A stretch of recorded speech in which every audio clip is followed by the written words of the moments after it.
Hey there, everybody. Flying Flames here, back with more Bidding War League videos. So, we've just kicked off the first week of the second season for the Bidding War League.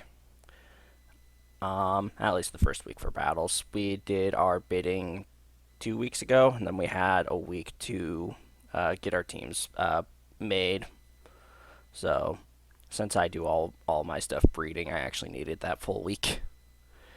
Anyways, just to give you guys kind of a brief overview of what I'm working with throughout this season, the Pokemon that I got from my bids were Duraludon, Tangrowth, Slowking Galar, Dragapult, Silvally, Gothitelle, Blastoise, Arcanine, Tapu Bulu, and Scrafty. So, not quite the hard hitting group that some people might try and go for. But I am trying to use Pokemon that are relatively new to me. So most of these guys I haven't used to any significant uh, time. So, anyways, for my first week for the BWL, we are up against Superfamousguy. He was part of Season 1 as well. So he has some experience, and I think he actually did a far better job bidding this time around than last time. And he definitely has a far better team put together. So, with that in mind, the team that he has is Dusclops, Alakazam, Riaboom, Darmanitan Galar, Mudsdale, Ditto, Mew, Zapdos Galar, and Zoroark. So out of all of these guys, he has three Pokemon that really worry me a little bit. Darmanitan Galar for, being the powerhouse that it always is, whether with a choice scarf or a choice band or whatever else he feels like running. And then Ditto and Mew for basically the same reason. I don't know what to expect from these guys. Mew can do anything. I mean, really, it can be a setup sweeper, it can do all sorts of hazard control stuff.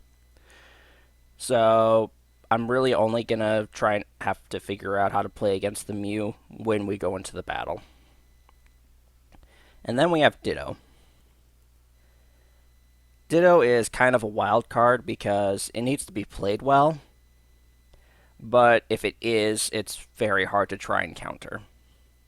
So going into this, I had to think about how I was going to beat that Ditto. Because as my team stands, I only have so few offensive threats, but they are capable of sweeping me if I let them. So my main threats for that are going to be Dragapult and Scrafty most of the time, probably. Maybe Arcanine and Blastoise mixed in there. But if Ditto gets a hold of these guys, especially after I set up either Dragapult or Scrafty, it's going to be a much harder game to play. And since I kind of figured I needed both Dragapult and Scrafty to help me beat out Superfamousguy's team, that means I needed a way to counter them if they got copied, because those are the most likely ones to get countered. So, what I ended up doing was bringing Silvally Fairy as well, and setting up Dragapult's moveset so that Silvally can just entirely wall it. So my Dragapult, though it is a setup sweeper, and if Ditto gets a hold of it and I try to send anything else out, it would probably destroy it. Not the Silvally. I only included one physical offensive move on that Dragapult. Dragon Darts. So setting up a Dragon Dance was not going to hurt Silvally in the slightest. So Silvally can take care of that. Scrafty, on the other hand, would be a little bit harder to contain because I can't just absorb any of its attacks. But Scrafty is a fighting dark type, and Fairy resists both of those. So this is why I decided Silvally Fairy would be a good fit on this team as well. So even if I set up either Scrafty or Dragapult on Superfamousguy, Silvally would be able to come in and take care of that Ditto. So for my other slots, I do have Gothitelle that I decided to bring along. Gothitelle's trapping abilities are amazing. However, as I mentioned previously, Gothitelle is not something that I have used before. And it does take a bit of skill to use Gothitelle. I mean, sure, you can just go ahead and toss it in and shadow tag something. But what if it has U-turn, parting shot, volt switch, those things? It doesn't help you there. So you have to know what your opponent's bringing and what you can effectively trap with it. So, Superfamousguy had a few Pokemon that Gothitelle could swap into and probably take out, such as the Alakazam and Mudsdale. And those guys can't swap out after that. I brought I decided to bring Gothitelle along just to kind of keep those two in check. And also to possibly do the same with Zapdos Galar.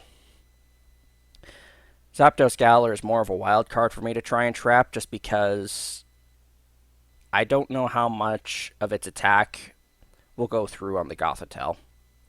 It could, for all I know, it could half health my Gothitelle or something. And then suddenly me trapping it means just about nothing.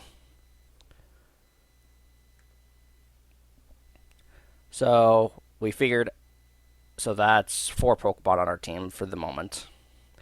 Now then, I've kind of addressed the fact that I can't predict what the Mew's going to do, but I think what I have right now could take it almost no matter what the set is.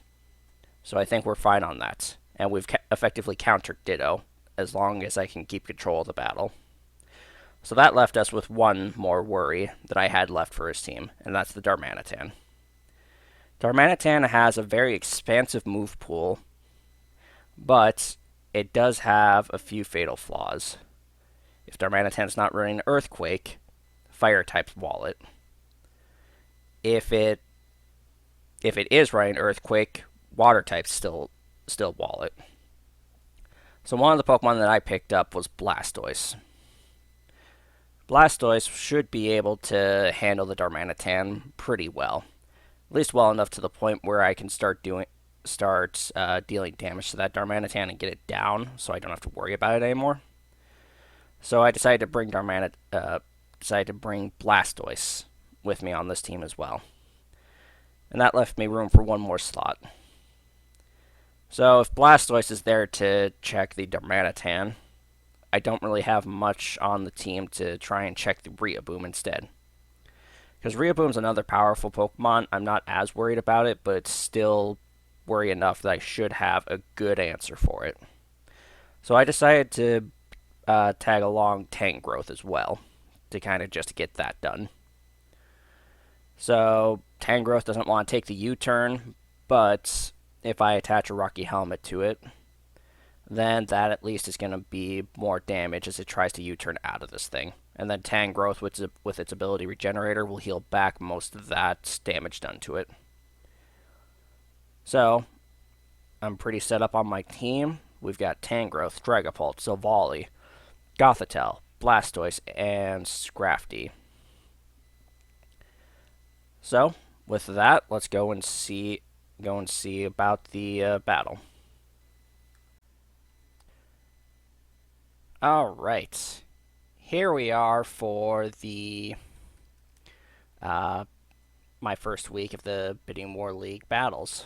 I am up against Superfamousguy, and I am not particularly liking his team setup right now. The Zapdos and the Ditto have me worried quite a bit.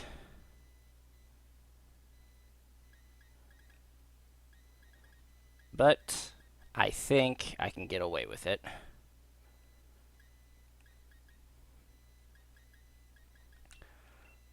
So we're going to go ahead and start with Tangrowth, because the only thing that I am concerned about right off the bat would be Zoroark hiding.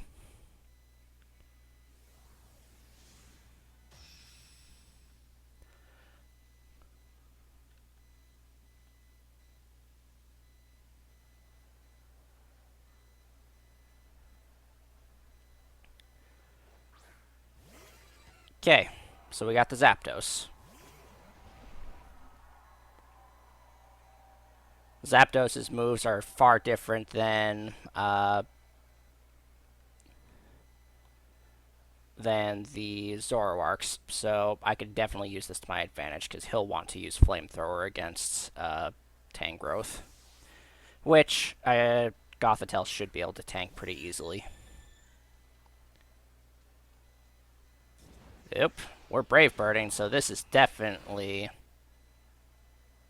Oh god. So that's definitely the bird. Ew.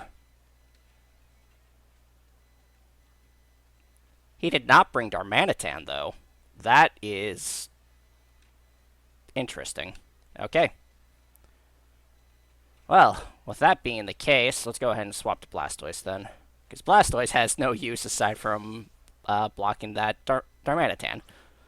Well, it's got other uses, obviously, but...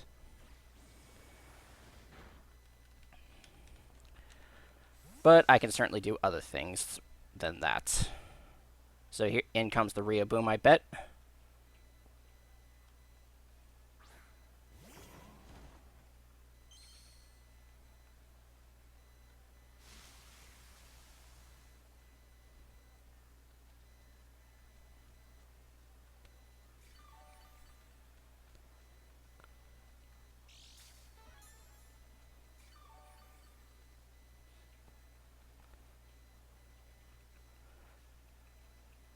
Alright. So, the best thing for this Riaboom to do would be knock off, because he knows he'll force a switch here. Or he could also just U-turn out, if he really wants to. But he went straight for the knockoff, so physical contact moves will no longer get hurt by attacking Tangrowth, but he has other problems. So there's the U-turn, and probably going back to Zapdos.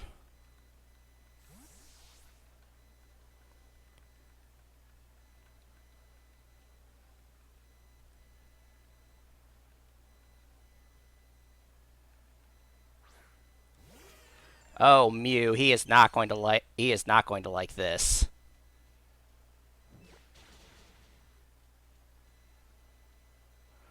Leftovers. Oh boy.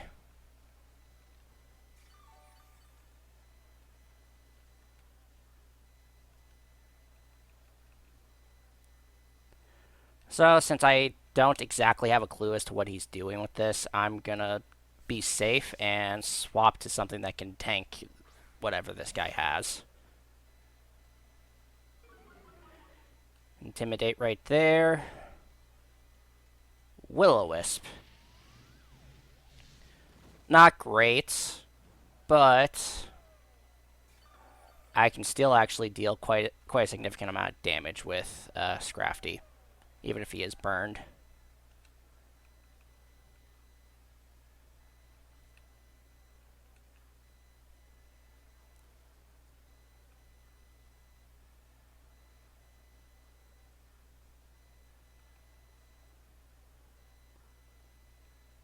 So we're just going to go ahead and crunch this thing. Oh, no, it's Draining Kiss. Interesting. But it does not have the special attack stat it needs for it.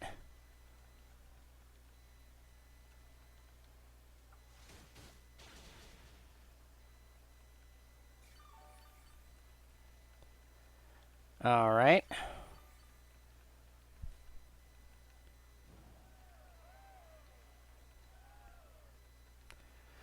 Honestly, I can do with getting rid of Scrafty because I really don't want to accidentally activate Defiant on the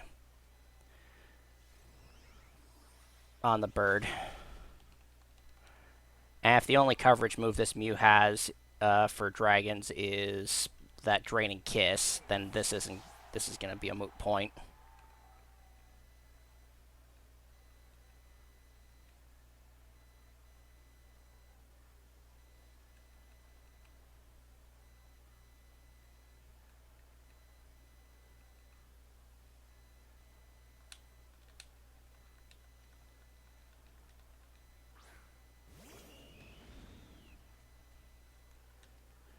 Alright, so Mew by nature should be faster than the Savali. So either he gets rid of it.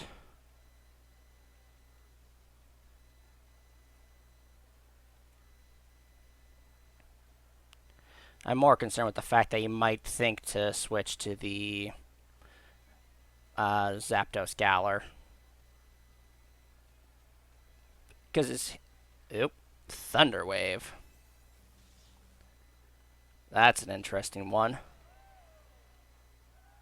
Oh, come on.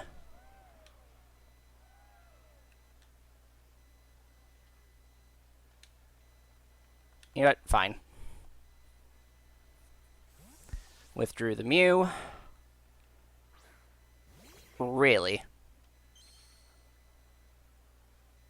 That is not...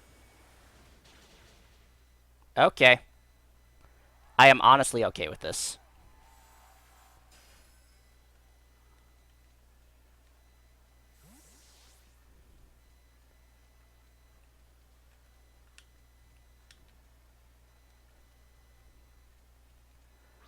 Because Blastoise should be able to handle whatever this guy's got.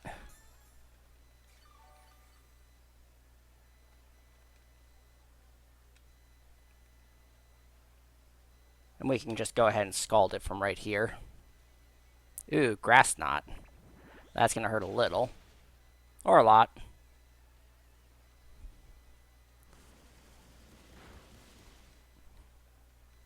But I don't have to worry about the Zoroark anymore.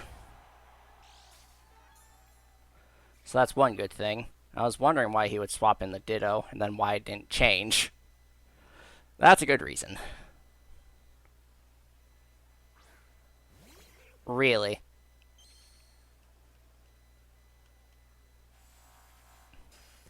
That's not going to help him in the slightest.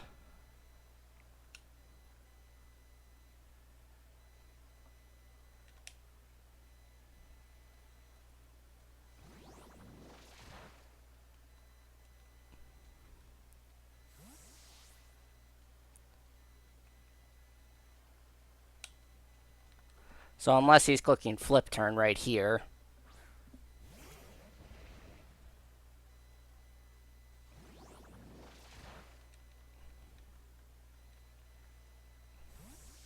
Okay. And now comes the bird.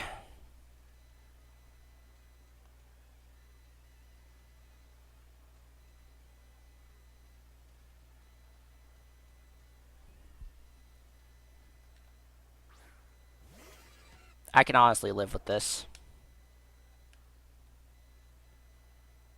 We're going to go ahead and try and put it to sleep. See what happens. U-turn. Alright.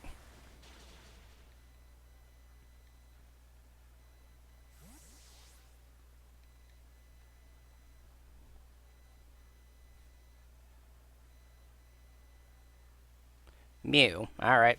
I can certainly live with that.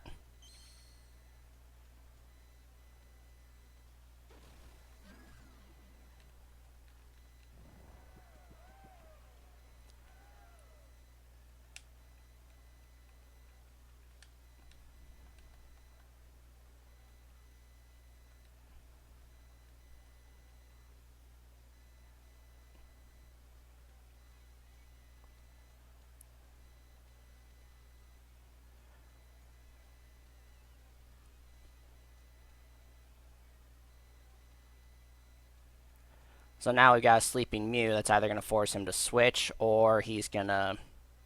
Nope, he's staying in.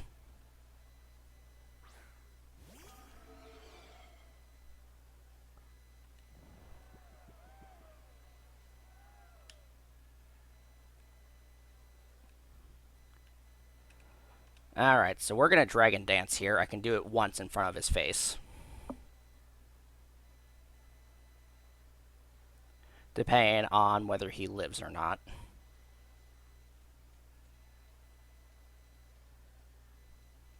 Or whether he wakes up or not.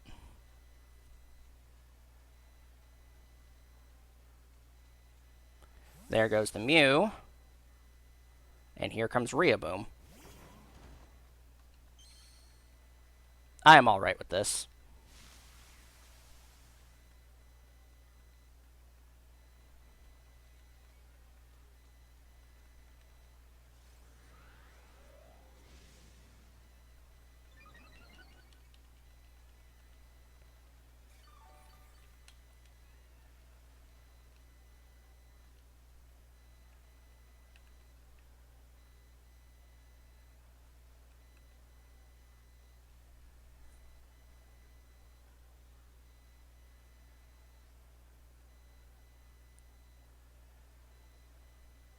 So let's go ahead and protect here. I want to see what he's going to try and do here.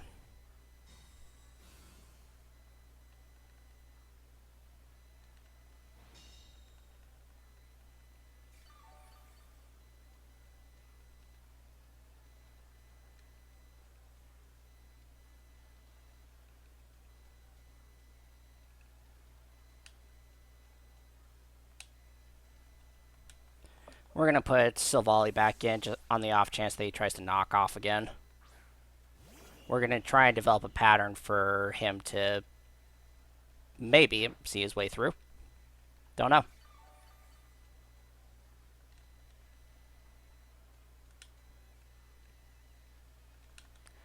So we're going to go ahead and multi-attack here. I don't feel like swapping Silvally out just yet. Because I want to see if he thinks he can set up on me.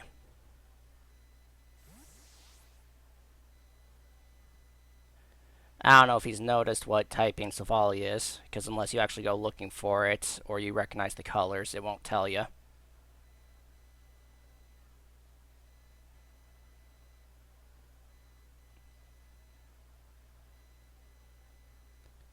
If he tries to bring the bird in, he's going to sorely regret that. Oh, nope, here comes Ditto. He's not going to like that one either.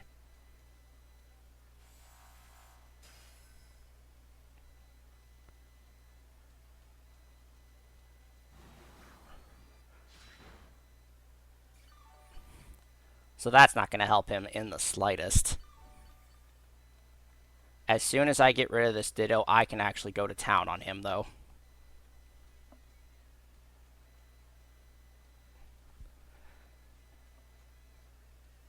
One parting shot, and who is he gonna switch to? Because honestly, it won't matter. Silvally's still here, still a tank, and still taking the rest of this out. And Mew still has one turn of sleep that he has to go through.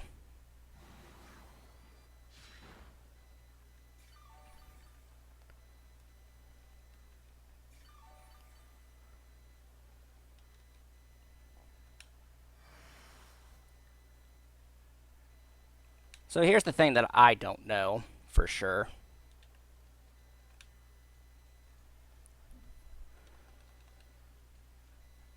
Oh, Mew woke up. Wait a second, what? Right, I used one turn to Dragon Dance on him. That's what happened. This paralysis is killing me. But in all honesty, if this thing doesn't know U-turn, like, it's starting to look like it might not. Because he's been swapping it out just regularly. If it doesn't know U-turn, I can actually do fairly well with this.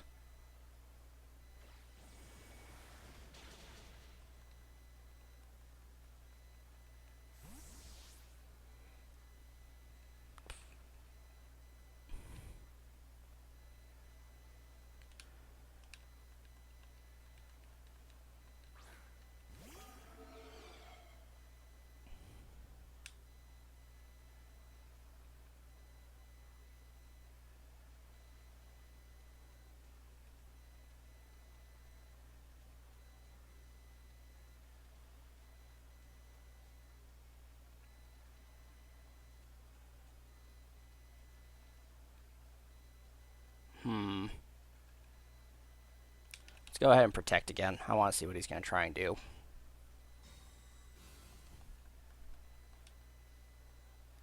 Thunder Wave, huh? I can certainly live through that.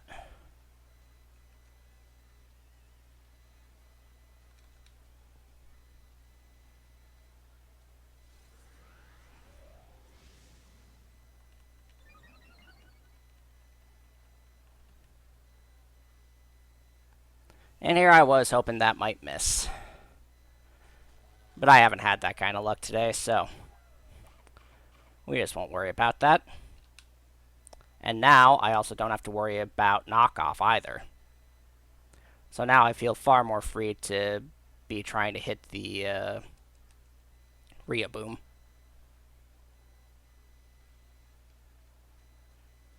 And a great deal of his team now is probably not going to like the Dragon Darts.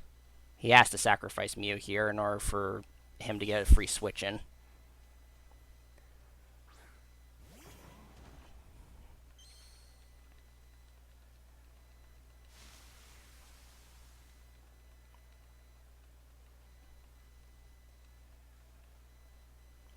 Alright, let's see what Dragon Darts does. Not nearly as much as I would have liked.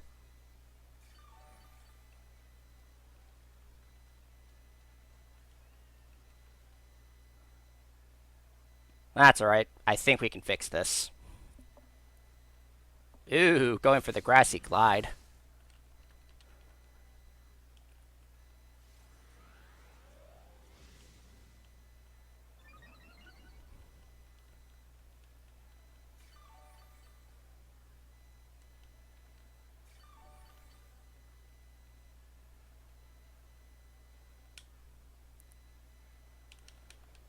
Alright, Dragon Darts.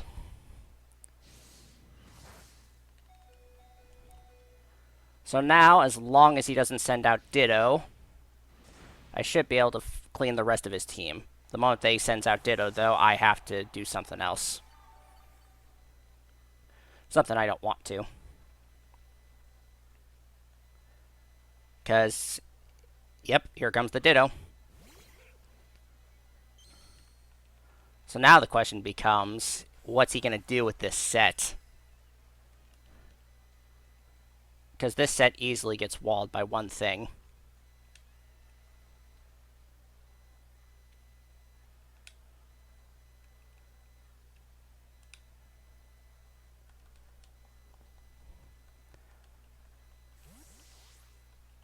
And that one thing is Silvally. So I did successfully lure in that Ditto like I wanted to. And now he's got problems. He also doesn't really have a safe switch in for the Silvally anymore. And I can just U-turn into whatever I want.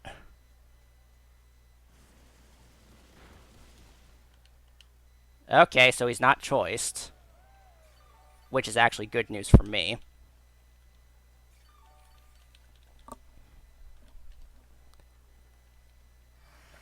So that means it will be speed ties.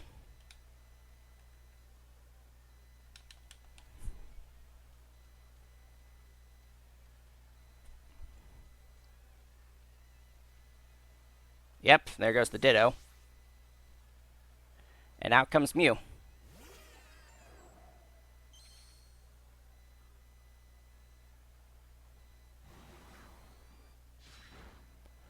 Who did not like that attack at all. So we're going to go ahead and U-turn.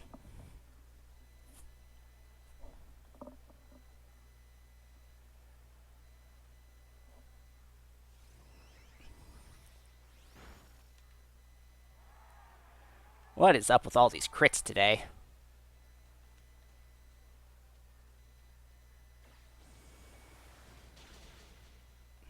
Okay, the Mew's done.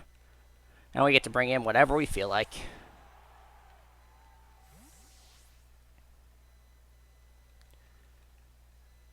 Which in this case is going to be Blastoise, I think.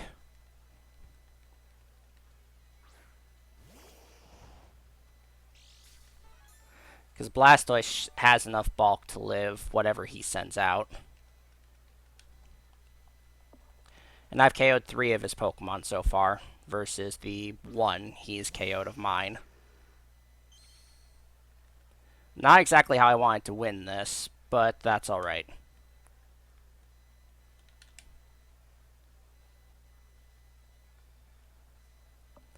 And so ends my victory, 3-5. So, after the battle review, I definitely made at least one mistake during that entire time, and that was switching in the Gothitelle into the Zapdos. That's the biggest thing in my mind, because that just half-healthed my Gothitelle and made it really hard for me to justify bringing it in on something to trap it. I think the only thing I could have done if the timer had been going further afterwards with that would have been to possibly trap the Alakazam with it, because Alakazam doesn't learn any moves that let it get out of that situation, except teleport. But most Alakazams don't run teleport because of the negative priority on it. So, let's see. Superfamousguy actually played that Mew pretty well. The problem for him with it, though, is the fact that I had the Silvally, and I was able to keep it healthy because it got paralyzed instead of burned. So I didn't have to worry about its health other than just it taking attacks from things, which the Mew wasn't doing anything to it, and the Mew just kept spamming Draining Kiss. So that helped a lot to keep the Silvally healthy, so it could continue to continue checking the Mew, and I could still use it against Ditto when it eventually comes into turn into the Dragapult. And my plan for the Ditto actually worked quite well, because that Dragapult had nothing it could do to the Silvally either. Because the only attacking move it had that it could choice lock itself into, which was my plan. It wasn't choiced though, which was interesting. So, but either way, the Dragon Dart still didn't matter, so it still was walled by Silvally, whether it was choiced or not. So I was able to force the Ditto out and keep the flow of the battle kind of going.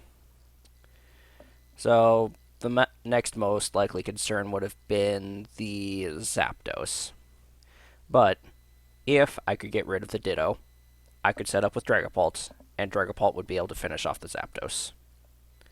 So I wasn't too concerned about that, because eventually that Ditto had to come in at some point. And if I had to deal with Zapdos first, Blastoise was healthy enough to deal with it, provided that last turn played out kind of like how I wanted it to. I'm not sure how it would go afterwards. But anyways, that's all speculation on my part. Who knows what would happen? That's the way these battles work, and it's one of the reasons why I love them. You never know exactly what's going to happen. You can predict all you want, but your opponent has different ideas than you will. So anyways, that is week 1 of the Bidding War League, and now I am ending up with a win and a differential of 2. So not great, but a win is a win, so that always helps with the standings, no matter what the differential is. So with that, let's see. Who is my next opponent? My next opponent is going to be one of my friends, Sethius. He has been a great help with me for a lot of my different battles, so fighting him is going to be rough, because he knows what he's doing, like, to a much higher degree than I do, and most other people do. And he definitely has a solid team, so I'm going to worry about it as much as I do the rest of my battles, which isn't very much, because my focus is on having fun, but it will definitely be a challenge to fight him. So I'm definitely looking forward to that, and definitely looking forward to the team planning for that. So I will hopefully catch you guys next week. I don't have a set schedule for when I post these. It'll be sometime after the battle, of course, so it might not be until a week later at least. But with that, I will catch you all next time for the next episode of the Bidding War League Season 2.